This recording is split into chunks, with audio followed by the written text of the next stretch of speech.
I found out that my wife is cheating on me. And so far, she and Josh don't know that I know. Josh, by the way, it is or was my best friend. I know. It is a cliché, but clichés become clichés because they happen so often. I had no idea how to handle the situation. I couldn't comprehend why he was being intimate with my wife. Don't misunderstand. My wife is quite attractive in her mid-30s, and even after 3 kids, she looks striking in a bikini. But his wife, Carla, is equally stunning, if not more so. Carla stands tall at 5'7", with red hair that cascades to the middle of her back and green eyes that appear to peer into your very soul. I learned her measurements are 36, 23, 34. And I can't deny she had an effect on me. I let things slide for a couple of weeks after finding out about Josh and Heather as I tried to make up my mind about what to do. I loved Heather, and I wondered if there was some way to save our marriage. It didn't seem likely, but I couldn't know for sure until we talked. On Friday, I made up my mind to confront her. On Monday. Why? The 2-day wait. Heather had gotten a call from a very sick friend who needed some help, and she had rushed off to help her. I knew without a doubt that if I called Josh to ask him if he wanted to play golf on Saturday, I'd get Carla, and she would tell me that Josh wasn't there and was off doing something over the weekend. My parents had taken the kids up to their cabin on the lake for the weekend, so no wife and no kids meant that I was going to spend a quiet weekend alone. And it could very well be the last quiet weekend I would ever have. On the way home, I stopped and got a case of beer, and I fully intended to see that all 24 bottles were empty by Sunday night. When I got home, I put on a pair of shorts and a t-shirt and went into the kitchen. Dinner that night was going to be simple. I opened a package of hot dogs and put them in a pan to boil, chopped up an onion, and got a can of baked beans out of the pantry. I dumped the beans in a pot and put it on a burner, then opened my second beer. I was searching the refrigerator for the mustard when the doorbell sounded. Upon opening the door, Carla stood before me. She donned a tank top, seemingly without undergarments, paired with short denim shorts and flip-flops. The outline of her form was noticeable through the fabric of her top, causing an immediate and intense reaction from me. "Are you doing anything important?" she asked, batching it, working on dinner and drinking beer. "Mind if I join you?" "No, in the least. I could use the company," I said as I stepped aside and let her in. We walked to the kitchen, and she sat down at the table. I knew she didn't drink beer, so I opened a bottle of Merlot when I poured her a glass. "Dinner is nothing fancy," I said. "Hot dogs and baked beans. Pretty simple stuff I can do." Simple. The hot dogs were boiling, and the beans were bubbling. So I turned off the heat and moved the pans to a cold side of the stove and got 2 plates from the cupboard. I handed Carla one and told her to help herself. She fixed herself 2 hot dogs and spooned some beans on her plate. We sat down to eat, and I asked, "What brings you over? You have any idea where Heather is?" "She went to help a sick friend." "I wonder when it happened." "When what happened?" "When Josh got sick. He seemed quite healthy to me when he left the house. You do know that Josh is involved with Heather, right? And that they are currently in room 130 at the Arrowhead Lodge." "I didn't know that they were at the Arrowhead, but I've known for a couple of weeks now that she has been cheating on me." "How did you find out?" "I discovered a piece of a prophylactic wrapper in his pants pocket while doing laundry. He doesn't use them with me because we've been attempting to conceive. I resolved not to have this child if he was unfaithful. I didn't want to risk becoming a single mother in the event of a separation. So I hired a private investigator with some inheritance from my father. They'd meet for extended lunches, and when he tells me he's working late, he's often spending time with Heather." "How did you learn about it?" "I was in the basement working on a bookcase I'm making. The phone rang, and I picked up the basement extension. Heather must have picked up the upstairs phone a second or so ahead of me, and I heard her say the word lover just as I put the phone to my ear. So I quietly listened while Josh told her they would have to skip their usual long lunch at the Marriott, due to an important meeting he had to attend. I got to listen to her tell him that she would miss him and that he was going to have to work hard to make it up to her the next time. You haven't done anything about it. I haven't been able to make up my mind as to what to do. I did decide this afternoon to confront her when she gets home and see where it goes from there. What are you going to do? Hopefully, I'll be doing it in a few minutes. I gave her what must have seemed to her like a confused look and said, "Do what?" She got up, came over, and sat on my lap.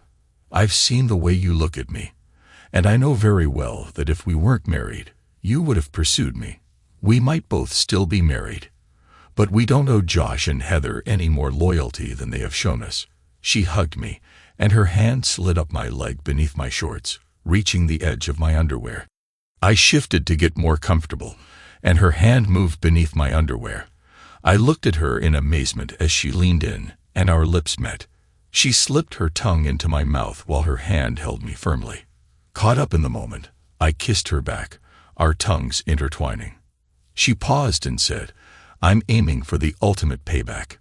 Despite our decision to try for a baby, I've consistently found reasons to avoid intimacy during my fertile periods to be extra cautious. I visited my doctor and got a diaphragm."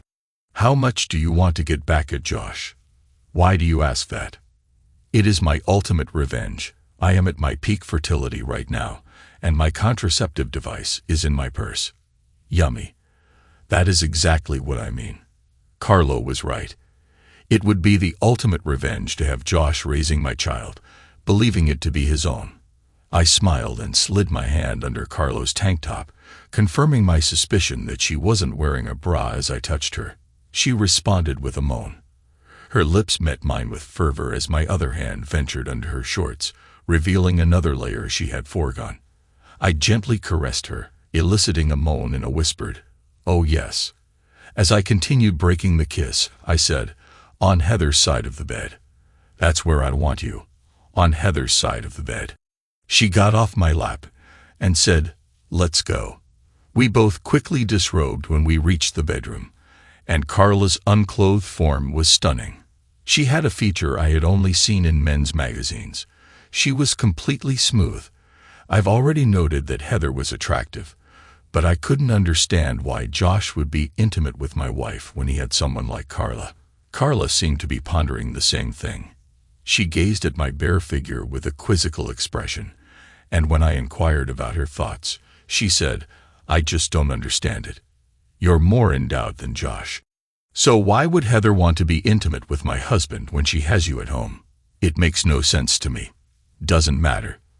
You are here now, and for the time being, those other two people don't even exist. Take me to bed now." Heather gestured towards her side of the bed with a smile and suggested, "Let's spend time together on my side of the bed, and then we can go to my place and continue on Josh's side." "Deal," I said as she reclined on the bed. I positioned myself accordingly as she raised her legs, urging me to be with her passionately. "Can't do it. Not until I've had a taste." I kissed her smooth skin and continued until Carla cried out enough. "Make love to me." I advanced and pressed on, and our bodies joined intimately. "Oh yes," she hissed. "Fill me, love her. Fill me and embrace me tightly." I did, as the lady requested. We were engaged in a passionate encounter filled with intense sounds that echoed off the walls. She pleaded with me to continue her words, fueling my desire. I was determined to satisfy her first as Carla reached her peak. I could no longer restrain myself. I reached the climax, releasing into her. We were both sweaty and gasping for breath when I withdrew and collapsed onto the bed beside her. Carla propped herself up on an elbow and gazed down at me. "I can't believe this. I just can't believe this. Heather can have this. And she wants my husband." Her hand reached for me, and she began to caress me gently. I felt a twitch, and Carla whispered, "Good boy," showing signs of life.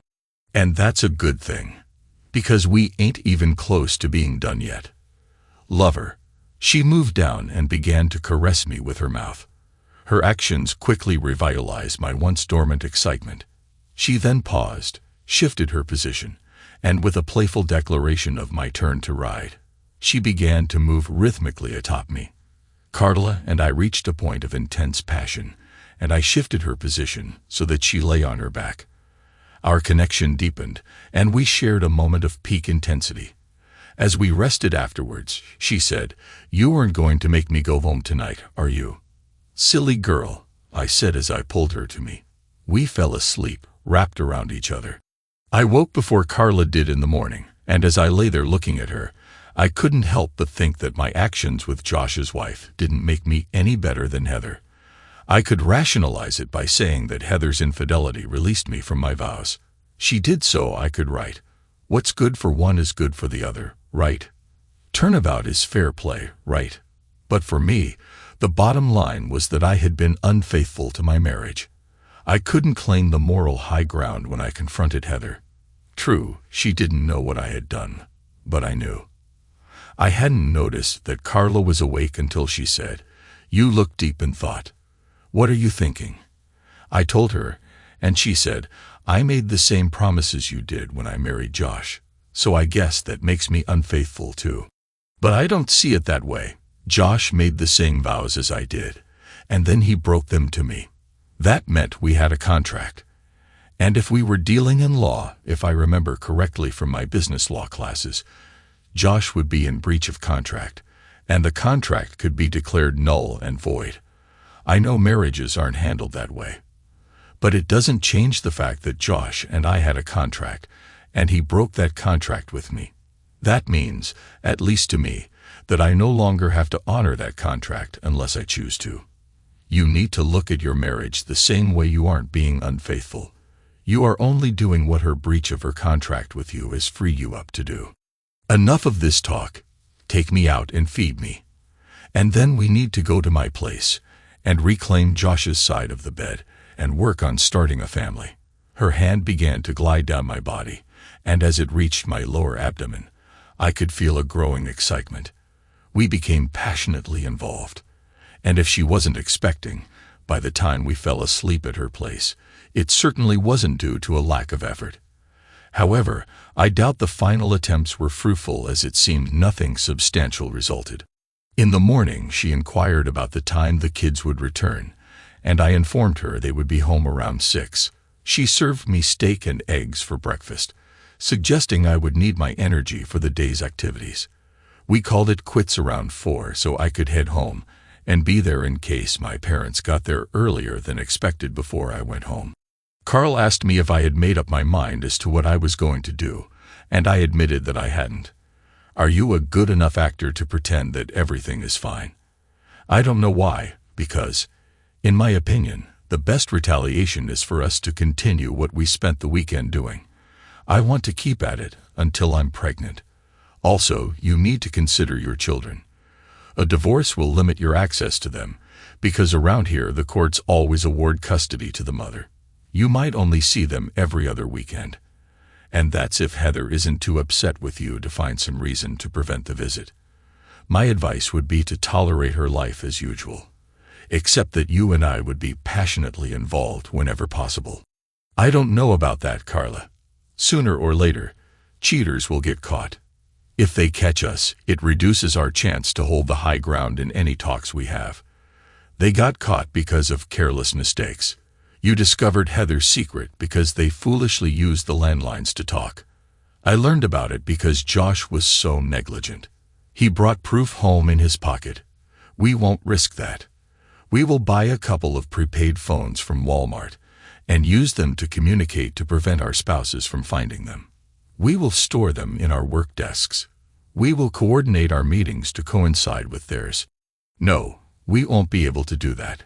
If Heather calls and says she has to work late, I'll have to babysit. And if they are doing it on their lunch hours, we won't be able to. Because I can only rarely take long lunches. You can sometimes work late, can't you? When you do, she will need to be home to watch the kids.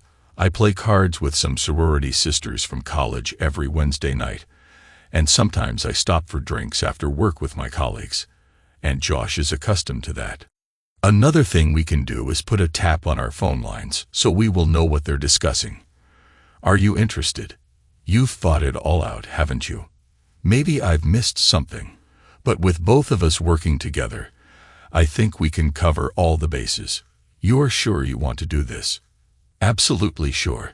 Like I told you in the beginning, I want revenge on Josh.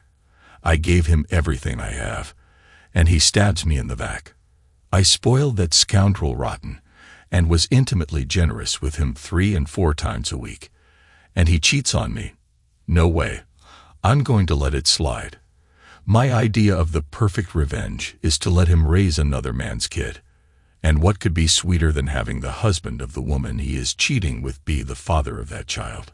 I understand the desire for revenge and the difficulty of accepting someone else raising my child, but I'm uncertain about pretending to be a loving husband to a wife who is unfaithful. You have an incentive, my love. I do.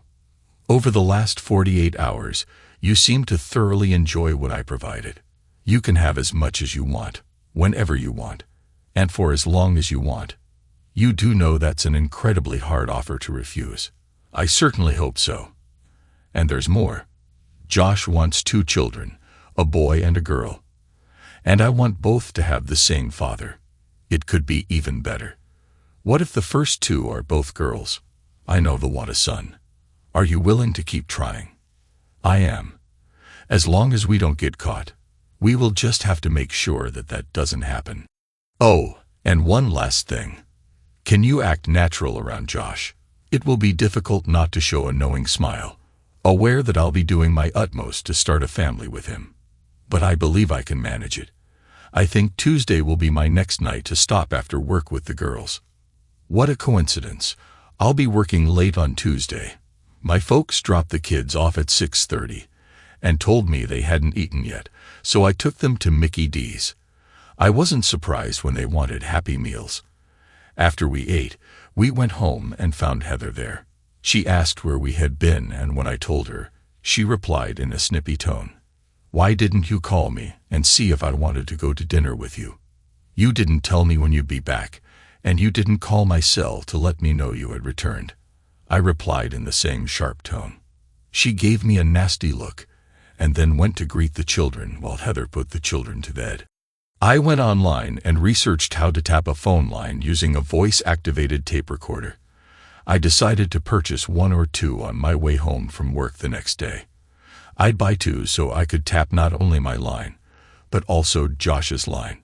I'd have to call Carla to arrange it. I noticed Heather hadn't showered before coming to bed. She might have showered earlier, but perhaps she hadn't, and I wasn't interested in being intimate after someone else.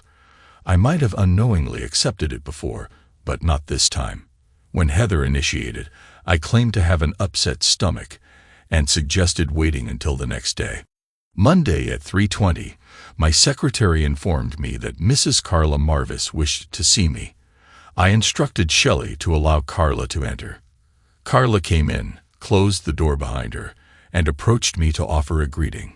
"Too bad you have a secretary right outside your door. If she weren't there, I'd lock the door, and we could share an intimate moment right here on your desk. If you can kill 10 minutes, she goes home at 3:30. Oh wow. I was just kidding. But I can easily kill 10 minutes. She opened her purse and took out a cell phone and handed it to me and told me that she had already programmed her number into it. The plan for tomorrow is that at lunchtime I'm going to the Marriott to secure a room. I chose the Marriott because it requires going inside and down a hall to access the rooms, avoiding any external doors that might expose our entry. I'll call you with the room number. I'll leave work at 4:30 p.m. and head straight there. When you arrive, visit the bar and order a drink. If anyone recognizes you, they'll assume you stopped for a drink on your way home. After your drink, join me in the room where I will be waiting for you. Okay. Sounds like a plan to me. On the way home, I'm picking up what? We need to tap our phones. When would be a good time for me to come over and do it? It is already done. I went online and found out how to do it, and I already had a recorder that I could use. At that point, Shelley stuck her head in the door and said, "I'm leaving Mr. B, and I'll see you in the morning."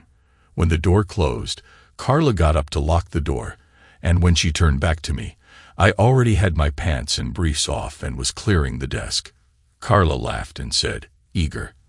I appreciate that quality in a man," she said as she subtly hinted at her readiness for intimacy. It was a swift, uncomplicated encounter, and we were both satisfied. As Carla was getting dressed, she said, "That will hold me till tomorrow. But you had better come to the room prepared for a long and energetic evening. Maybe you should load up on vitamins."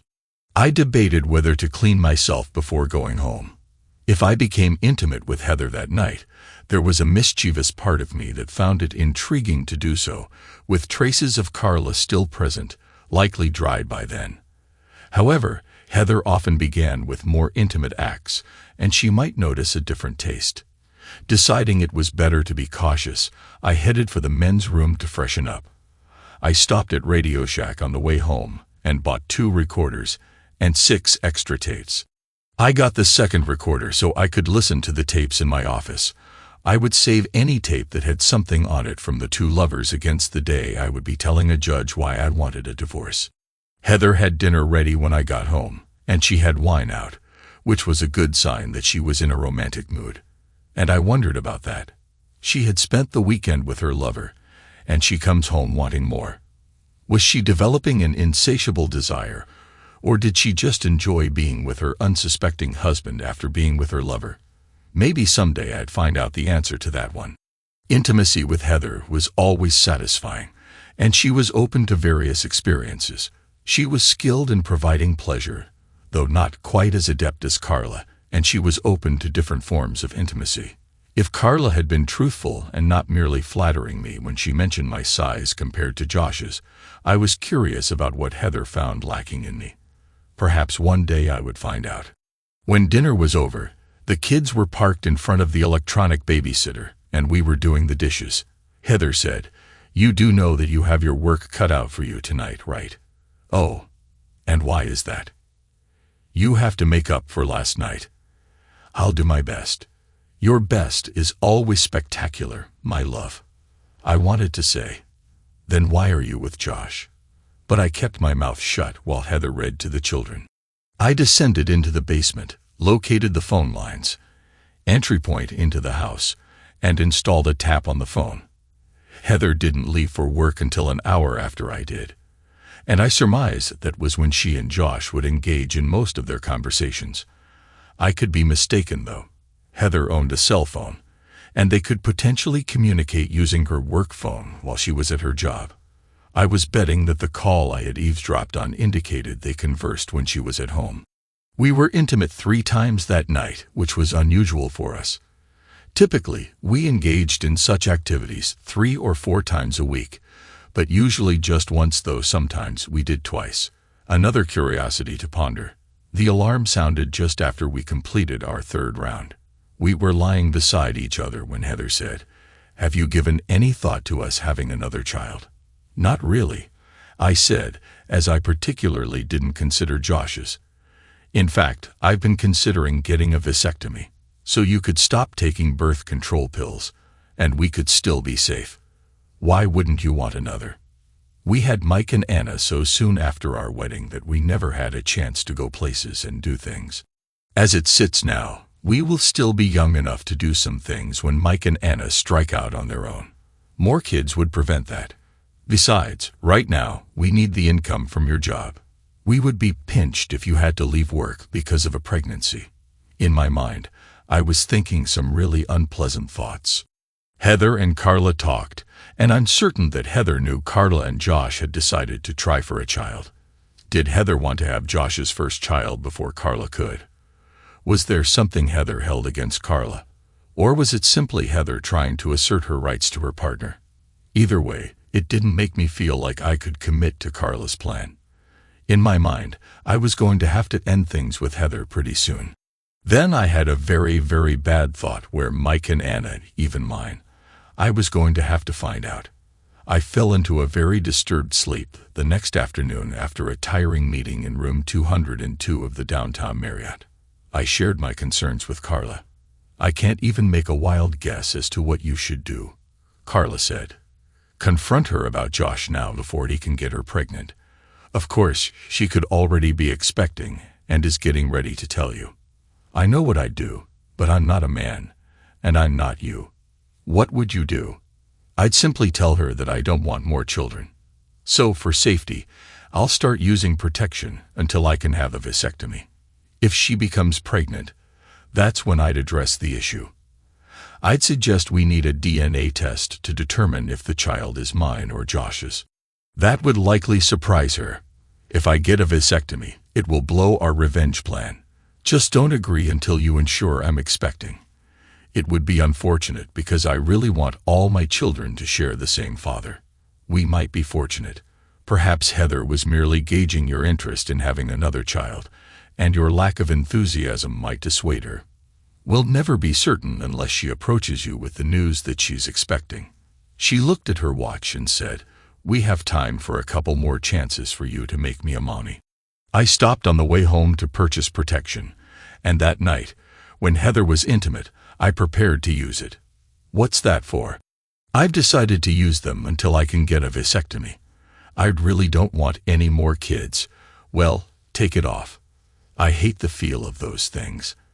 I'll stay on the pill and use spermicide until I can get fitted for a diaphragm. That should keep us plenty safe. Hated the feel of them, I thought as I finished putting it on. Heather was inexperienced when we got married, and I had never used protection with her. When did she discover that she disliked the sensation? And with whom?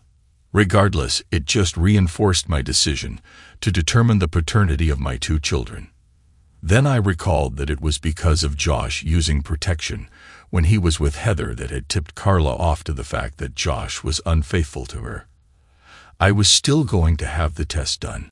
I finished rolling it on and said, "Unless you already have the spermicide, I'll use the raincoats that I bought today." I don't, but I'll get some tomorrow and make a doctor's appointment for the diaphragm. I don't want you getting a vasectomy. I want to keep the option open in case you ever change your mind. I maintained protection position myself on the bed and engaged in an intimate act with her as her excitement peaked. She attempted to draw me closer, but I withdrew and proceeded with the act. She experienced pleasure swiftly, after which I deliberately guided her to another peak before accelerating and reaching my own climax. I remained close to her until I relaxed, then withdrew, disposed of the protection, and returned to find Heather asleep on her side. I figured that it was a good time to head down to the basement and check the recorder. A couple of junk calls and then hello. "Good morning, sweetie. Miss me?" "Of course I do. We still on for lunch today?" "Yes, but I think our lunch meetings are about over. Unless we can find some place where it won't cost so much.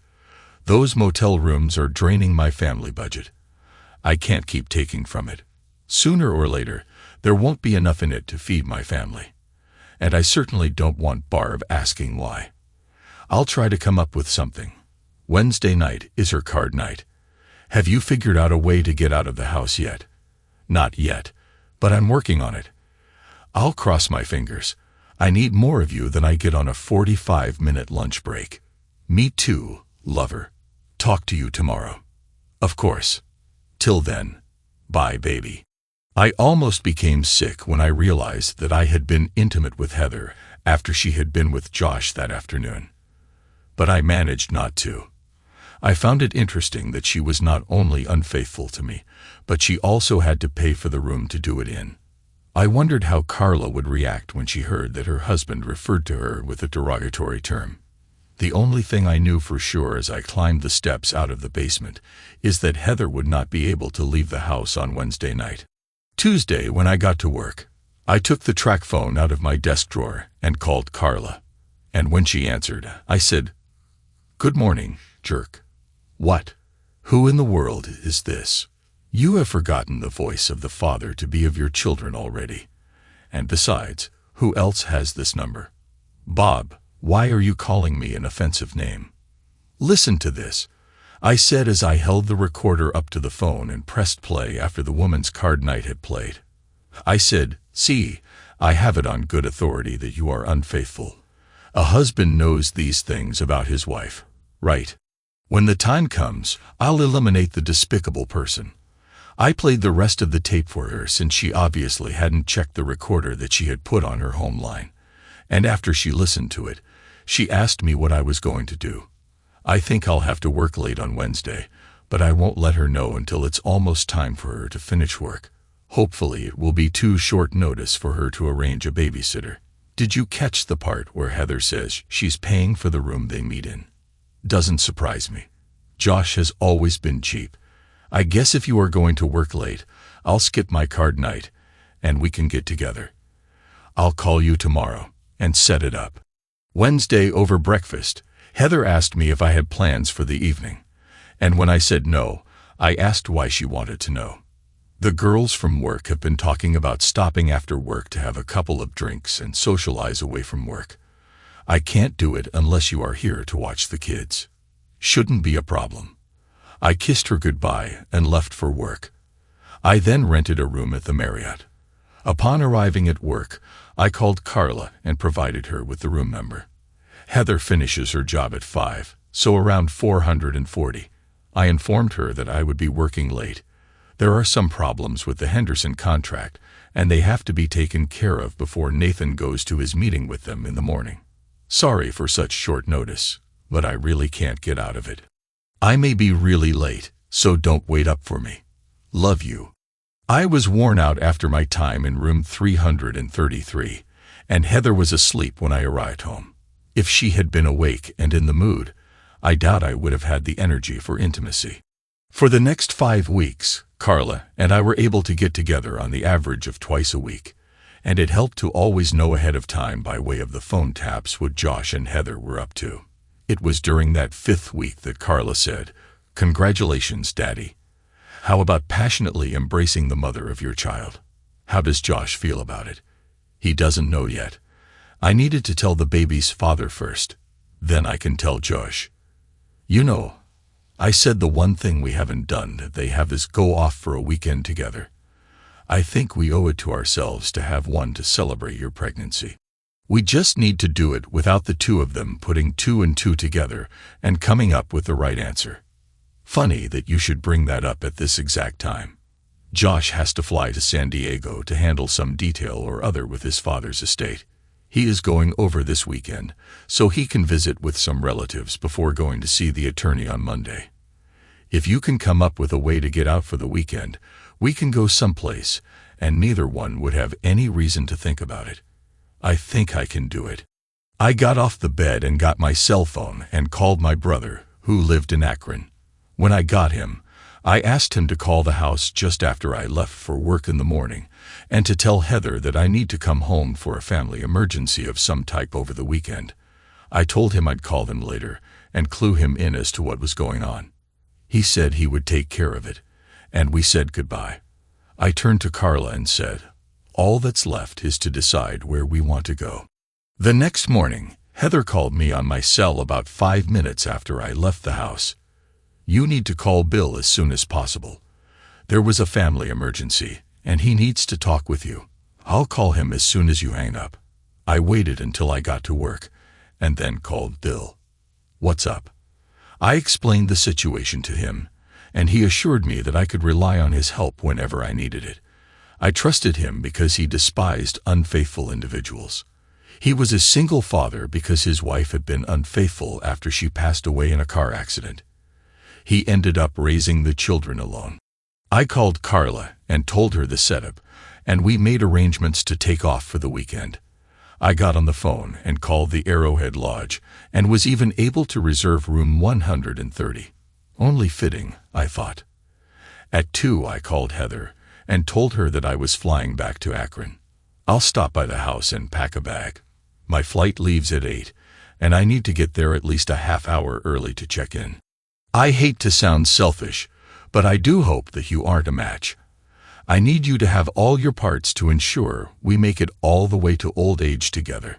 Darn, Heather, the way you say that makes me think you might actually love me. There better not be any doubt in your mind about it, Buster. Not even a smidgen. If you only knew," I thought as I said goodbye and hung up the phone. When I arrived home, Heather was waiting for me in what she referred to as her alluring outfit. She was unclothed with only high heels on. "Do you have time to give me something to tide me over until you return?"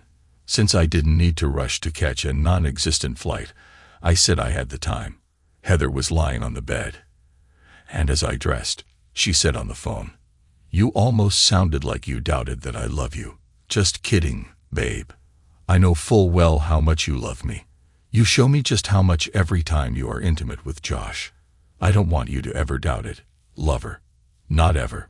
The weekend with Carlo was exhausting. Spend time together intimately and go to bed. Wake up in the morning, spend more intimate time, and then go to breakfast. Return to the room and continue our intimacy until lunchtime. Eat, and then return to the room for more intimate moments. Go out and sit by the pool for a while, then return to the room for intimacy. Go out to dinner, enjoy a few drinks and dance a little, and then return to the room for more intimate time. Repeat the next day, and then once more. When we woke up Monday morning, we promised each other that we would do it again, and then headed home. Heather was at work when I got home, so I went to the basement and checked the recorder. The first call on Friday morning was Bill. A couple of minutes after she hung up on Bill, she got a call from Josh. "You figure out a way to get loose for the weekend. I'd love to spend a couple of uninterrupted days with you." "No, Josh, I haven't been able to think of a way. And the truth of the matter is that I don't want to come up with a way." "What's the matter? Why not?" "The guilt over what I've been doing has finally caught up with me. I love Bob, and he deserves better than to have a cheating wife. The next time we got together, I was going to tell you that it was over. I need to devote myself to Bob." "Oh, come on, Heather. You've been intimate with me for almost a year. How could you do that if you love him as much as you say?" "First, I need to correct something you just said. I've never been intimate with you in a loving way. I've had a physical relationship with you, but never made love with you. The only man I'm intimate with in that way is Bob." "Nonsense, Heather. You never showered before we left the motel rooms.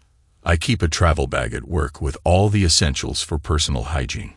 Bob has never detected even a hint of your presence." "No, Josh, I'm ending this before we get discovered. I love Bob, and I don't want to lose him. Be content that you managed to sway me when I was inebriated at that first time.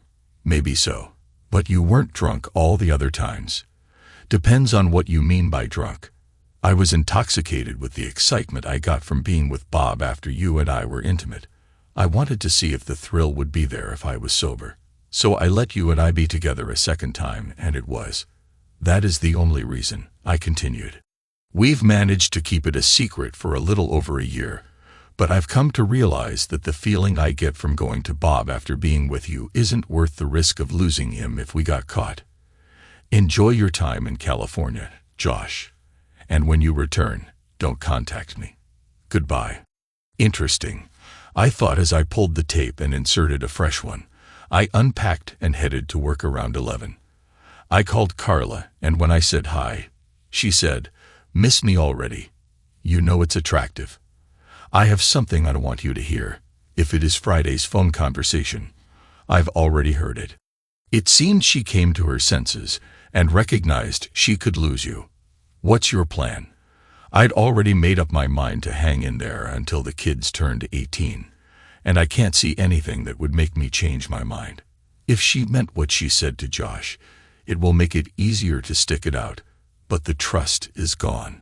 Even if she does break it off with Josh and they never get together again, how do I know that? Somewhere down the line, she won't start missing the thrill and excitement of cheating and hook up with some new guy. You could always hit her with, "If you are really through with Josh, maybe we can move on." But you get no second chance. No, I couldn't. That would give up the information that I have a tap on the phone. And like I said, the trust is gone. I'm going to need a way to keep track of what she is up to. Besides, she knows me, and she would know that if I knew, I would have shared it with you. She might tell that to Josh, and that might get him to thinking. And we don't want that. Is that your roundabout way of saying that we are going to keep on going? You heard the tape. They've gotten away with it for a little over a year. And you and I have only been at it for a couple of months. They owe us another 10 or 12 months. And then, of course, there are the penalties and interest that could make it even longer. Carla and I continued to meet about twice a week until her 7th month. She was willing to continue, but she was so large with the babies that I was concerned I might hurt her. That's right, babies. The ultrasound revealed that Carla was expecting twins. She gave birth to 2 beautiful little girls. True to her prediction, Josh wanted a son. So 2 years after the birth of the twins, I got her pregnant again. And this time the ultrasound said it was a boy. We made love until her 8th month, and then we called it quits. We both felt that we had gotten away with it long enough. And to get caught at that point would turn Carla into a single mom with 3 kids to raise, and neither of us wanted that.